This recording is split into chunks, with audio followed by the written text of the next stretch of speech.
മുഴപ്പിലങ്ങാട് മൊയ്തു പാലം കഴിഞ്ഞ ഉടൻ ഇടതുഭാഗത്തേക്ക് ഇറങ്ങിച്ചെന്നാൽ സീദിൻ്റെ പള്ളിയിൽ എത്താൻ കഴിയും. അവിടെയാണ് റിഫായി ത്വരീഖത്തിൻ്റെ ഷെയ്ഖും സമുന്നത സൂഫി പണ്ഡിതനുമായ ആയിരാഷി വലിയുള്ളാഹിയുടെ മഖാം സ്ഥിതി ചെയ്യുന്നത്.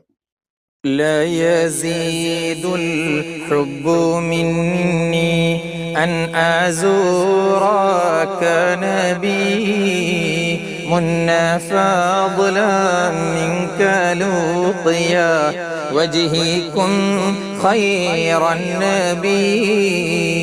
1000 ആളുകളെ നിയന്ത്രിച്ചു വന്നതുകൊണ്ടാണ് ആയിരാസി എന്ന പേര് ലഭിക്കാൻ കാരണമെന്ന് പറയപ്പെടുന്നുണ്ട്. അറക്കൽ രാജവംശം നൽകിയ സ്ഥലത്താണ് ഇന്ന് മഖാം സ്ഥിതി ചെയ്യുന്നത്. അസ്സലാത്തു വസ്സലാമു അലൈക യാ റസൂലല്ലാഹ്.